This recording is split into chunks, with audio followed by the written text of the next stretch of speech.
Hi. ഇന്ത്യയിലെ ആദ്യത്തെ മുസ്ലിം പള്ളി, ആദ്യമായി ഇന്ത്യയിൽ ജുമാ നടന്ന പള്ളി എന്നൊക്കെ ഒരുപാട് വിശേഷണങ്ങളുള്ള നമ്മുടെ കൊടുങ്ങല്ലൂരിലെ ചേരമാൻ ജുമാ മസ്ജിദിലാണ് ക്രിസ്തുവർഷം 629 ഈ പള്ളി സ്ഥാപിതമായത്. ഇന്നത്തെ വിശേഷങ്ങൾ പള്ളിയെ കുറിച്ചാണ്.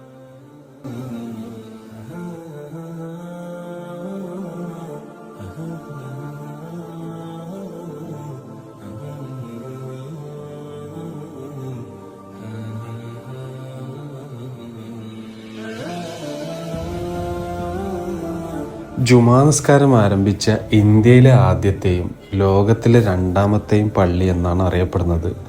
ഇതിൽ എത്രത്തോളം ആധികാരികമായി എനിക്ക് പറയാൻ പറ്റുമെന്നറിയില്ല. ഇതിനെക്കുറിച്ച് കൂടുതൽ അറിയുന്നവരുണ്ടെങ്കിൽ കമൻറ്റ് ചെയ്യുക. 2 നിലയിലായിട്ടാണ് നിസ്കാരങ്ങളൊക്കെ നടക്കുന്നത്. മൂന്നാമതൊരു നില ഇങ്ങനെ ഒരു ഒഴിച്ചു വിട്ട പോലെ കാണുന്നുണ്ട്. ഇവിടെ 2 ഖബറുകൾ കാണാൻ പറ്റും. മാലിക് ദിനാറിന്റെ പിൻഗാമിയായ മാലിക് ബിൻ ഹബീബിന്റെയും അദ്ദേഹത്തിന്റെ പത്നിയുടെയും ഖബറുകളാണ് ഇവിടെ. ഈ കാണുന്ന കുളവും ആ കാലഘട്ടത്തിൽ തന്നെ നിർമ്മിച്ചതാണ്. ഇപ്പം പള്ളി നവീകരിച്ച് അണ്ടർഗ്രൗണ്ടിൽ നല്ല വിശാലമായ നിസ്കാര സൗകര്യങ്ങളൊക്കെ ഏർപ്പെടുത്തിയിട്ടുണ്ട്. പള്ളിയെക്കുറിച്ച് ഒരുപാട് ഹിസ്റ്ററികളുണ്ട്. അറിയുന്നവർ കമൻറ്റിൽ രേഖപ്പെടുത്താം. അപ്പം മറ്റൊരു വീഡിയോ ആയിട്ട് വീണ്ടും കാണാം. പിന്നെ ഫോളോ ചെയ്യാൻ മറക്കണ്ട കേട്ടോ. അപ്പോൾ ബൈ.